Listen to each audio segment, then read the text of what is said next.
Yo, what's up mga idol, mga boss? Yung mga nag-comment sa akin, mga nag-message na paano na ikabit yung mga talim natin sa tingga. So ito mga idol, mga boss, ituturo ko sa inyo. So tara, let's go. So ito nga pala mga boss, bago kayo maglagay ng kumuha mo kayo ng takip nito, ng ating super glue. Ayan. So bali, puputulin lang natin to mga boss, mga idol.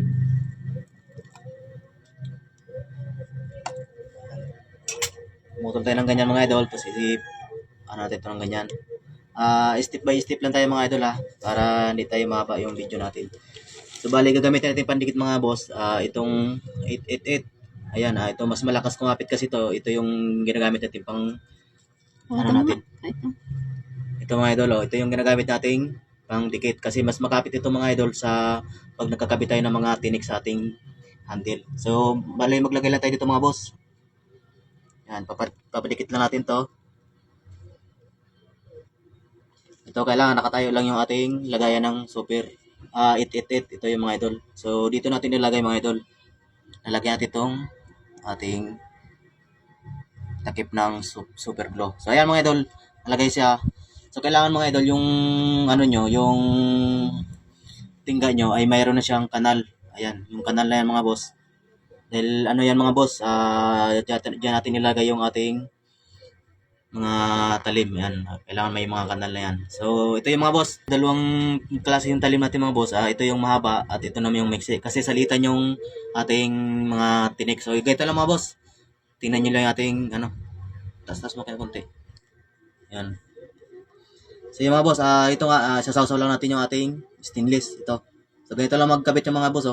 Yan didikit nyo siya ganyan. Tapos iipitin nyo siya. Ayan, hanggang sa tumigas yung ating yung ating pandikit. Ayan mga idol. So ganyan niya siya. Dikit na siya. So ganyan lang. Sunod-sunod lang. Dito naman tayo sa mixi mga boss. Ayan, sasaw nyo ulit dito. Ganyan lang. Ayan. Ayan, nakikita nyo mga boss. Dumikit siya. So ganyan lang hanggang sa umikot yung ating mga talim dito sa tingga. So ipapakita ko naman sa inyo mamaya kung paano siya talian at paano siya ibuka. So ayun lang mga idol. Tingnan nyo yung ating pagkakabit.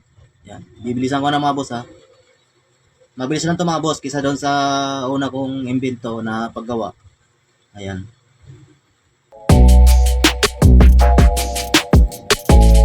Ay, ganito lang kasimple mga boss. Magkabit kayo ng mga talim nyo.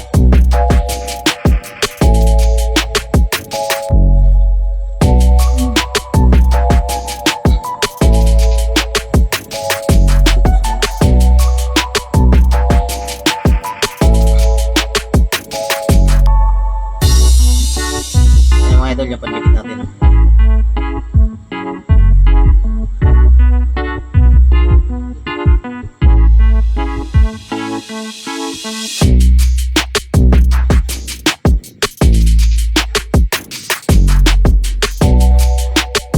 So ayan mga boss, mga idol, natapos natin sa paikutan.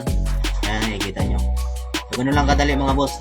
Mas madali talaga to kaysa sa maglalagay ka pa ng finilas dito. Yung pinakasipitan ng ating mga talim. So ayan mga boss, ipapakita ko naman sa inyo yon kung paano siya talian o paano magtali ng ating mga talim o yung ating tinik. Yan. So ayan mga boss, step by step lang tayo Bali part 1 lang muna to kasi maraming proseso to bago pa natin matapos to. Ayan mga boss, abangan nyo yung ating pagtatali ng ating stainless or ating mga talim. Ayan mga boss.